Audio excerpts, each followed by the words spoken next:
8. No existe algo así como una operadora central. Aunque ya fue ampliamente diezmado por el tándem neoliberalismo y neoconservadurismo, el nanny state sigue siendo el concepto capaz de asustar al realismo capitalista. El fantasma del Estado grande sigue desempeñando un rol libidinal esencial. Allí está para que se lo culpe de su fracaso para actuar como un poder centralizado, de la misma manera en que Thomas Hardy se enfurecía contra Dios por no existir. Repetidamente, dice James Meek en un artículo para la London Review of Books sobre la privatización del agua en el Reino Unido, tanto los gobiernos conservadores como los laboristas han comprobado que, cuando delegan servicios públicos en empresas privadas y dichas compañías fracasan, los votantes tienden a culpar al gobierno por haber delegado los servicios y no a las empresas mismas. Meek visitó Tewkesbury en 2007, un año después de que la ciudad sufriera una grave inundación. Era evidente que las causas de la inundación debían hallarse en los errores de las empresas de agua y de las constructoras, pero lo que encontró Meek fue que esa no era la percepción común de los habitantes. En Tewkesbury, escribió: hay más hostilidad hacia el gobierno, el Consejo y la Agencia de Medio Ambiente por no haber parado a las constructoras que hacia las constructoras mismas y sus clientes. Si las compañías de seguro suben las pólizas por el riesgo de inundación, se culpa al gobierno por no hacer las inversiones y no a las compañías por subir las pólizas, ni a quienes quieren vivir en un valle inundable, pero no quieren pagar más de póliza. Este síndrome se repitió a mayor escala en un desastre de otra naturaleza, la crisis financiera de 2008. El foco de los medios de comunicación se clavó en los excesos de algunos banqueros individuales y en el manejo de la crisis de parte del gobierno, pero no en sus causas sistémicas. De ninguna manera quiero exculpar al laborismo de su responsabilidad en el desastre, sino señalar que, al poner toda la atención en el gobierno o en los individuos inmorales, se comete tácticamente un desvío. Utilizar de chivo expiatorio a un gobierno impotente que corre detrás de sus amigos banqueros, limpiando los desastres que hacen, solo puede hacerse con mala fe y debido a una hostilidad vigente contra el nanny state, pero también implica desconocer el lugar más bien marginal de los gobiernos locales en el capitalismo global. Y este es posiblemente un signo de que, en el plano del inconsciente político, resulta imposible aceptar que no hay nadie a cargo de la situación total, que lo más parecido a un poder gobernante con lo que contamos hoy en día es una miríada de intereses nebulosos que ejercen la irresponsabilidad empresaria. Un caso de desmentida fetichista, tal vez, sabemos que no es el gobierno el que maneja las cuerdas, pero esta desmentida ocurre en parte porque el carácter descentrado del capitalismo global es impensable en sí mismo. Aunque los individuos son interpelados en tanto consumidores, y hasta la administración de los bienes públicos, esto es, el gobierno, se les presenta como una especie de mercancía o servicio, al decir de Wendy Brown y otros, no pueden evitar representarse a sí mismos como si siguieran siendo ciudadanos de pleno derecho. Un encuentro cercano con el call center de una empresa es lo más parecido a una experiencia directa y personal del carácter descentrado del capitalismo.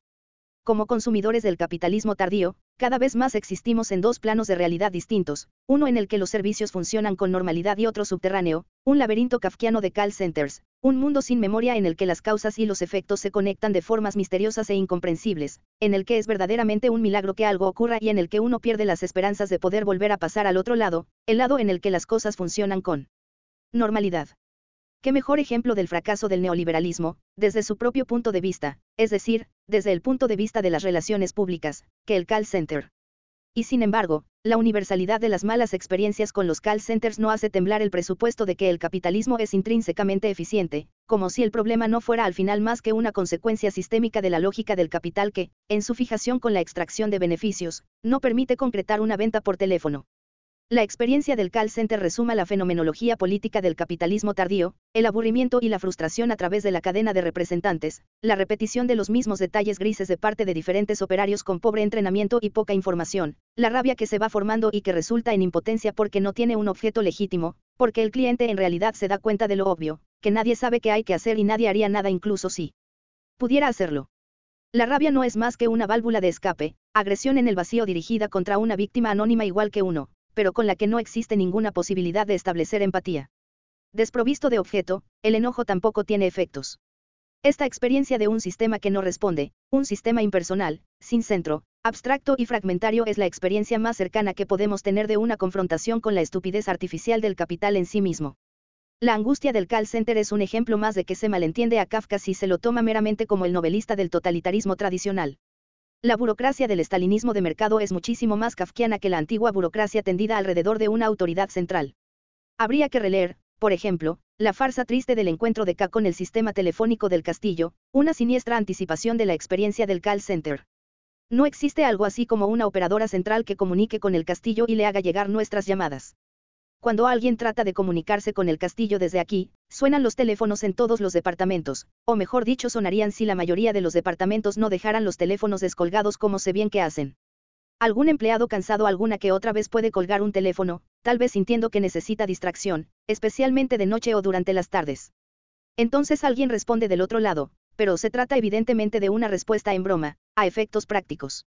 Y es así por muy buenas razones.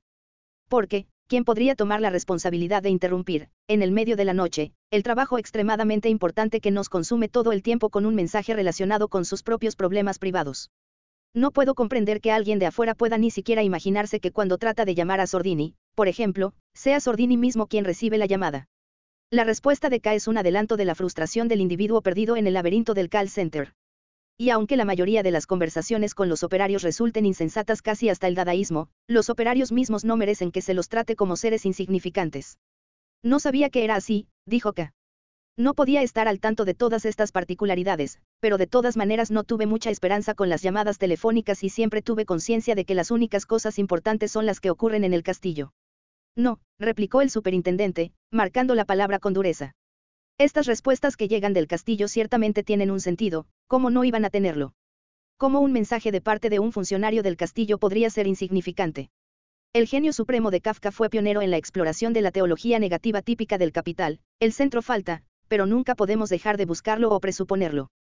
No es que no haya nada en el centro, es que lo que hay allí es algo incapaz de ejercer responsabilidad. Un artículo de Campbell Jones titulado, El sujeto supuesto del reciclaje, aborda el mismo problema desde otro ángulo.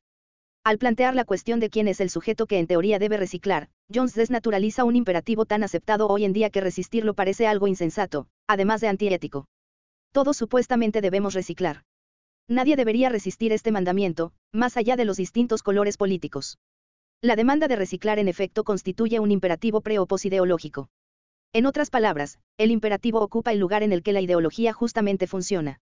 Pero el sujeto del reciclaje, argumenta Jones, supuestamente no recicla, según presupone la estructura, al hacer que el reciclaje sea responsabilidad de todos, la estructura contrae su propia responsabilidad, la deriva en los consumidores, la invisibiliza. El mandato de la responsabilidad ética individual nunca fue más fuerte que hoy en día. En su libro Marcos de Guerra, Judith Butler utiliza el término responsabilización para referirse a este fenómeno. Por eso es necesario, más que nunca antes, cargar las tintas nuevamente en la estructura. En lugar de afirmar que todos, es decir cada uno, somos responsables del cambio climático, podríamos decir que nadie en verdad lo es y que ese es el problema. La causa de la catástrofe ecológica está en una estructura impersonal que, aunque es capaz de producir todo tipo de efectos, no es capaz de quedar sujeta a responsabilidad. El sujeto que se requiere a tal fin, un sujeto colectivo, no existe, pero la crisis, una crisis global como todas las que enfrentamos en la actualidad, necesita que lo construyamos. Sin embargo, la proclamada inmediatez ética que estuvo en boga en la cultura política británica al menos desde 1985, cuando el sentimentalismo de consenso del IBAID reemplazó al antagonismo de las luchas mineras, boicotea de modo permanente la emergencia de un sujeto tal. El análisis que Armin Beverungen hizo del film de Parallax View de Alan Pecule 1974 aborda puntos similares. Según Beverungen, la película provee una especie de diagrama del modo en que un cierto modelo ético, de negocios, termina mal. Y el problema principal es que el modelo ético basado en la responsabilidad individual, compartido por la mayor parte de las tendencias intelectuales al interior de la filosofía moral, cuenta con poca prédica sobre la conducta del capital o las corporaciones. The Parallax View es en un cierto sentido un film sobre una metaconspiración. El tema de la política no es una conspiración concreta, sino la imposibilidad de descubrir cualquier conspiración o, peor aún, la manera en la que algunas investigaciones pueden darle aire a las conspiraciones que supuestamente intentan descubrir. No se trata solo de que el personaje de Warren Beatty caiga en una trampa y muera asesinado por el crimen que estaba investigando, que su persona y su trabajo caigan bajo un solo disparo de un asesino pagado por la empresa. Se trata de que, como observa Jamsen en su comentario del filme La estética geopolítica, su misma tenacidad, su individualismo cuasi sociopático lo vuelven una presa fácil. El clímax terrorífico de The Parallax View, cuando la silueta del anónimo asesino de Beatty aparece contra el espacio blanco de la migraña, desde mi punto de vista, rima con la puerta abierta al final de un film muy distinto, The Truman Show de Peter Weir. La puerta en el horizonte abierta sobre un espacio negro, en este caso, connota una ruptura en un universo marcado por el determinismo más estricto, la apertura de una nada de la que depende la libertad existencial. En cambio, la puerta abierta, al final de The Parallax View, se abre sobre un mundo organizado y controlado conspiracionalmente, tan lejos como el ojo puede ver, Jamsen. La figura anónima con un rifle en una puerta es lo más cerca que estamos de ver la conspiración en sí misma. En The Parallax View, la conspiración nunca da cuenta de sí.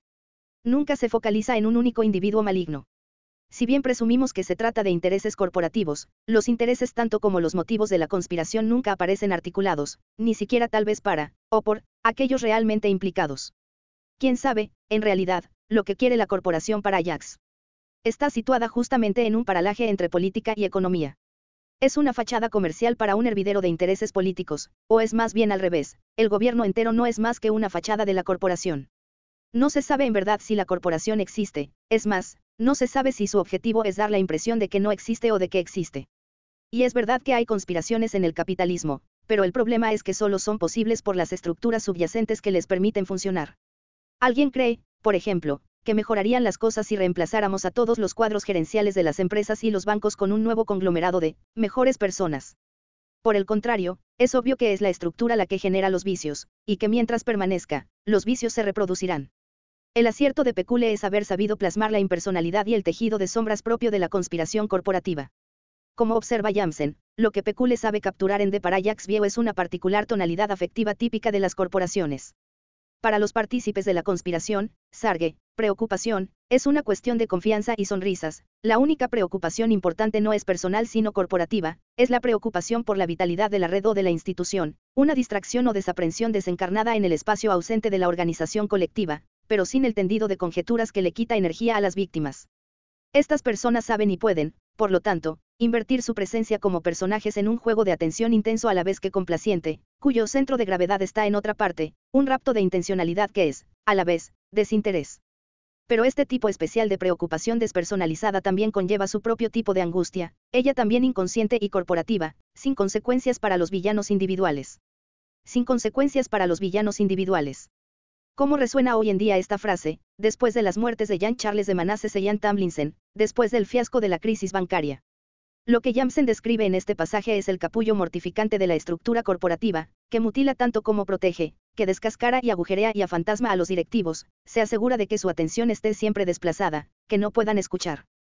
El engaño de tantas personas que empiezan a trabajar como gerentes con grandes esperanzas es creer que ellos sí pueden cambiar las cosas, que no cometerán los mismos errores que criticaban de sus propios gerentes, que esta vez todo será diferente.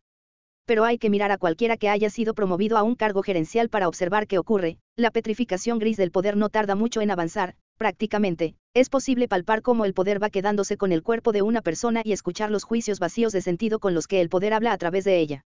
Por eso sería un error tratar de imponer a la fuerza la responsabilidad ética individual que la estructura corporativa desplaza. Esta es la tentación de la ética que, como observó Hayek, el sistema capitalista utilizó en su beneficio para protegerse en medio de la crisis financiera. La estrategia fue culpar a los individuos supuestamente patológicos, los que abusan del sistema, más que al sistema mismo. Pero esta evasión es, en verdad, un procedimiento en dos pasos. No se menciona la estructura, hasta que se la invoca, implícita o abiertamente, en el punto en el que los individuos que pertenecen a la estructura corporativa pueden en efecto ser castigados. En este momento, de repente, las causas de los abusos o las atrocidades se revelan tan sistémicas, tan difusas, que ningún individuo puede aparecer con claridad como el responsable de una catástrofe. Esto fue lo que ocurrió con el desastre de Hillsborough, con el escándalo de Jean Charles de Manasseh y en muchos otros casos. Pero este impasse, la idea de que solo los individuos físicos pueden ser considerados éticamente responsables mientras que la causa de algunos errores y abusos es corporativa, sistémica, no es solo una forma de disimulo, es una indicación de lo que falta en el capitalismo. ¿Qué organismos son capaces de regular y controlar la estructura impersonal de las corporaciones? ¿Cómo es posible castigar a una estructura corporativa? Sí, es verdad, las corporaciones pueden ser sometidas a un proceso penal tanto como los individuos, pero el problema es que las corporaciones no son como los individuos humanos, por lo que cualquier analogía entre las corporaciones y los individuos como sujeto de castigo será necesariamente una analogía superficial. Esto no quiere decir que las corporaciones sean agentes que actúan en la profundidad, debajo de todo. Las mismas corporaciones están limitadas por la causa última, que no es un sujeto, el capital.